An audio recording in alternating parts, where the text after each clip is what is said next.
पाठशाला स्टडी में आपका बहुत बहुत स्वागत है। इस वीडियो में हम लोग क्लास 10th पर्सनली 1.2 NCERT का प्रश्न संख्या 1 को सॉल्व करेंगे। प्रश्न संख्या 1 में आपको दिया गया है कि निम्नलिखित संख्याओं को अभाज्य गुणनखंडों के गुणनफल के रूप में व्यक्त कीजिए।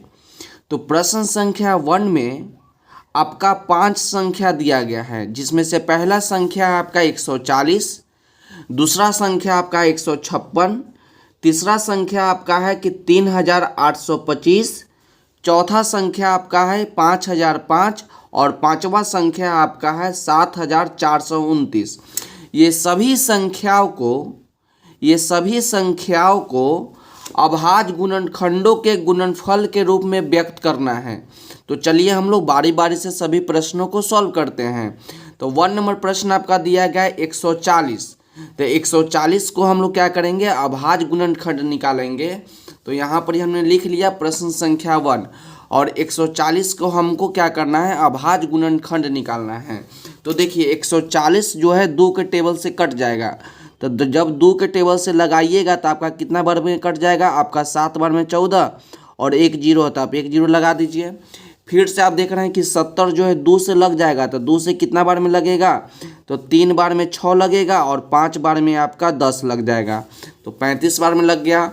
अब देखिए कि 35 किस टेबल से लगेगा, तो 35 जो है अब 3 के टेबल से नहीं लगेगा, तो अब 5 के टेबल से लगाइए। तो 5 के टेबल से कट जाएगा आपका 7 बार में और 7 आपका लग जाएगा 1 बार में। तो 140 का अभाज्य गुणनखंड निकाल लिए। तो नीचे हम लोग लिखेंगे कि अतः 140 का अभाज्य गुणनखंड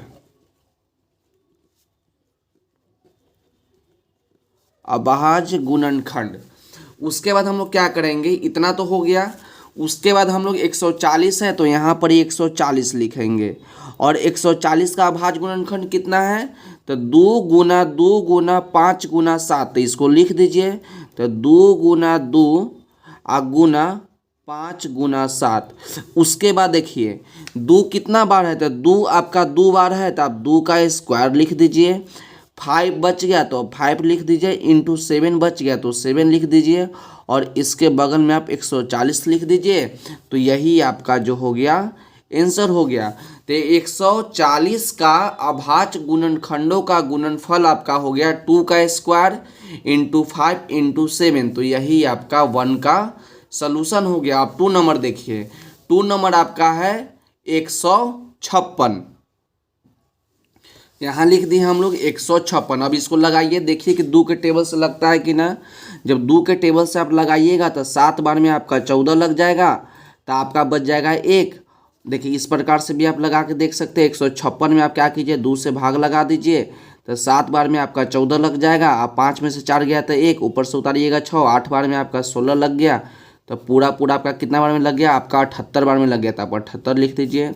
आप देख रहे हैं कि यहाँ पर आपका 78 है और 78 आपका है जो है फिर से 2 से लग जाएगा। तो 3 बार में आपका 6 लग जाएगा और 7 में से 6 गया तो 1, ऊपर से उतारिएगा 8, तो आपका 9 बार में 18 लग गया। अब आपका बच गया 39। तो 39 जो है आपका 2 के टेबल से नहीं लगेगा, 39 जो है आपका 3 के टेबल से लग जाएगा। तो आप 3 से लगा दीजिए। तो 1 बार में आप 3 लगा दीजिएगा और 3 बार में आप 9 लगा दीजिएगा। अब नीचे बच गया 13। तो 13 जो है केवल 13 के टेबल से लगेगा। तो नीचे आप लगा दीजिए 13 के टेबल से 1 बार में। और नीचे हम लोग ठीक उसी प्रकार से लिखेंगे 156 का अभाज्य गुणनखंड, अभाज्य गुणन इस प्रकार से लिख दीजिए। 156 का यहाँ लिखेंगे, अतः 156 का अभाज्य गुणनखंड। तो 156 है तो 156 लिखिए इक्वल टू। तो 156 का अभाज्य गुणनखंड क्या है, 2 गुना 2 गुना 3 गुना 13। तो इसको लिख दीजिए। तो 156 को हम लोग क्या लिखेंगे, 2 गुना 2 गुना 3 गुने 13। तो इसको लिख दीजिए 2 गुना 2 गुने 3 गुने 13, इतना आप लिख दीजिए। उसके बाद 156 है तो 156 लिख दीजिए इक्वल टू, तो यहाँ पर देख रहे हैं कि जो है दो बार है, तो इसको लिख दीजिए 2 का स्क्वायर गुना, यहाँ पर ही बच गया 3, तो 3 लिख दीजिए, आपका 13 बच गया तो 13 लिख दीजिए, यही आपका आंसर हो गया।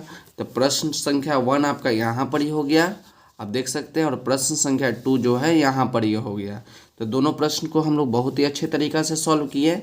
अब प्रश्न संख्या 3 को देखिए। प्रश्न संख्या 3 आपका है कि 3825।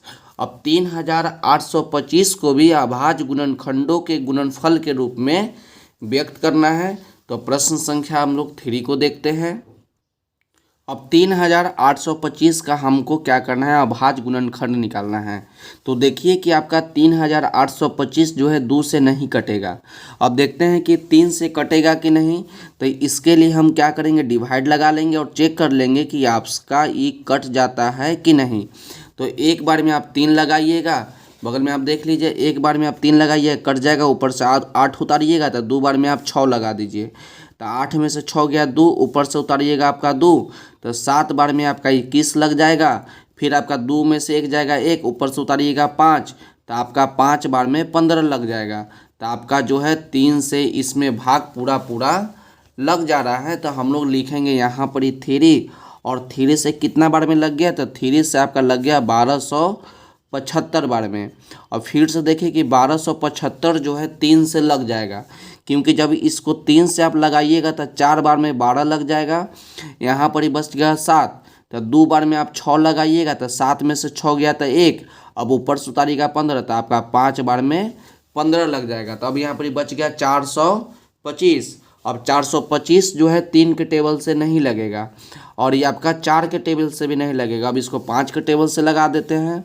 तो 5 के टेबल से लगाइए तो 8 बार में 40 लग जाएगा, और जब 40 लगाइएगा तो 2 बचेगा, ऊपर से 5 उतारिएगा, तो आपका 5 बार में आपका 25 लग जाएगा। उसका 25 जो है फिर से आपका 5 के टेबल से लग जाएगा, तो 5 के टेबल से लगाइएगा तो एक बार में 5, और 7 बार में आपका 35 लग जाएगा। अब 17 आप डायरेक्ट इसको लगा दीजिए 17 के टेबल से एक बार में। तो यहाँ पर 3825 का अभाज्य गुणनखंड, तो यहाँ पर लिखेंगे अतः 3825 का अभाज्य गुणनखंड इस प्रकार से लिखिएगा, और नीचे आप लिखिएगा 3825। तो 3825 को आप क्या लिखिएगा, आप लिखिएगा 3 गुना 3 गुना 5 गुना 5 गुना 17। तो इसको लिख दीजिए 3 गुना 3 गुना 5 गुना 5 गुना 17। तो यहाँ पर ही आपका 3825 है, तो 3825 लिखिए। अब यहाँ देखिए 3 कै गो है, तो 3 आपका 2 गो है, तो आप 3 का स्क्वायर लिख दीजिए। 5 कै गो है, तो 5 आपका 2 गो है, तो 5 का स्क्वायर लिख दीजिए। 17 आपका अकेला है, तो 17 के 17 लिख दीजिए, यही आपका आंसर हो गया। तो प्रश्न संख्या 3 को भी हम लोग बहुत ही अच्छे तरीक़ा से सॉल्व कर लिए। अब प्रश्न संख्या 4 को देखिए। प्रश्न आपका 4 क्या है, प्रश्न आपका 4 है कि 5005। तब 5005 का क्या करना है, हमको अभाज्य गुणनखंड निकालना है। 5005 ये आपका प्रश्न संख्या 4 हो गया। तो नीचे हम लिख लेते हैं 5005। अब इसका हमको क्या करना है, अभाज्य गुणनखंड निकालना है। तो सबसे पहले हम लोग क्या करते हैं, एक लाइन इस प्रकार से खींच लेते हैं, और उसके बाद हम लोग चेक करेंगे कि 2 के टेबल से लगेगा कि नहीं। 2 से नहीं लगेगा, 3 से लगाएंगे, 3 से नहीं लगेगा, 5 से लगाएंगे। तो देख रहे हैं कि आपका 2 के टेबल से नहीं लगेगा, क्योंकि 25 बार में 0, फिर आपका ये पूरा नहीं कटेगा। 3 से भी पूरा नहीं कटेगा, क्योंकि लास्ट में आपका 5 है। तो आपको यदि विभाज्यता का नियम मालूम है, तो आप बहुत ही आसान तरीक़ा से इसको लगा सकते हैं। तो 5 का विभाज्यता का नियम क्या है कि यदि किसी भी संख्या का इकाई अंक 0 है और 5 है, तो वो संख्या क्या होगा, पूरा संख्या जो होगा 5 से विभाज्य होगा। तो आपका 5 से इसमें भाग लग जाएगा, तो इसको लगा दीजिए 5 से भाग। तो देखिए एक बार में 5 लगाइएगा, 0 है तो 0 उतारिए, 0 है तो 0 उतारिए, एक बार में आप 5 लगा दीजिए। इतना तो करने आपको आता होगा। फिर से देख रहे हैं कि 1001 आ गया। अब 1001 जो है आपका 5 से नहीं कटेगा, ये आपका 7 के टेबल से कट जाएगा। तो इसमें आप 7 से भाग लगा दीजिए। देख लेते हैं कि आपका कितना बार में कट जा रहा है। तो 1001, तो एक बार में 7 लगाइएगा तो 10 में से 7 जाएगा 3, ऊपर से उतारिएगा 0, तो 7 बार में आपका 28 लग जाएगा। तो आपका 10 में से 8 गया 2, 1 1 2 2 कट गया, ऊपर से उतारिएगा 1, तो 3 बार में आपका 21 जो है पूरा पूरा कट गया। तो 7 के टेबल में 1001 कितना बार में है, तो 173 बार में है। अब आप सोचिए कि 173 जो है 173 देख लेते हैं, 7 चौके 28, 4 बार में ना कटेगा होगा। 7 के बार में 28 कितना बार में, 4 बार में, तो आपका 143 है। अब देखिए कि 143 जो है कितना के टेबल में कटेगा, तो 143 जो है 11 के टेबल से कटेगा। तो एक बार में 11, 14 में से 11 जाएगा तो 3, 3 बार में 33 आपका कट गया। अब फिर ये आपका 13 के टेबल से कट जाएगा एक बार में। ठीक उसी प्रकार से आप इसको लिख दीजिएगा कि अतः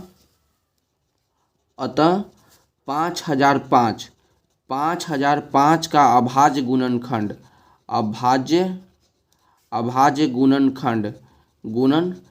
इसको आप लिखना सीख गए होंगे। 5005 है तो 5005 लिख देंगे, और 5005 को क्या लिखेंगे, इधर वाला सबको लिख दीजिए। तो 5 गुना 7 गुना 11 गुना 13। तो यहाँ पर देख रहे हैं कि कोई भी संख्या किसी का वर्ग नहीं है, मतलब कहने का ये कि कोई भी संख्या दोबारा नहीं आया। तो दोबारा आता है तब ना हम लोग 5 का स्क्वायर लिखते, या 7 दोबारा आता है तो हम 7 का स्क्वायर लिखते। तो यही आपका आंसर हो गया। तो प्रश्न संख्या 4 को भी हम लोग बहुत ही अच्छे तरीक़ा से सॉल्व किए। अब प्रश्न संख्या 5 को देखिए। प्रश्न संख्या 5 आपका है कि 7429। तो ये प्रश्न को आप खुद से भी बना सकते हैं, क्योंकि जब आप प्रश्न संख्या 4 तक वीडियो देख चुके हैं तो मैं उम्मीद करता हूं कि आपको समझ में आ गया होगा।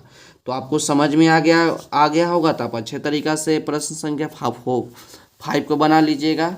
तो ये आपके लिए होमवर्क हो गया, जो कि आप बनाइएगा और इसका आंसर जो है कमेंट करके बताइएगा कि सर इसका आंसर इतना हुआ। तो ठीक है, आज की वीडियो को बस इतना ही। मिलते हैं अगले वीडियो में।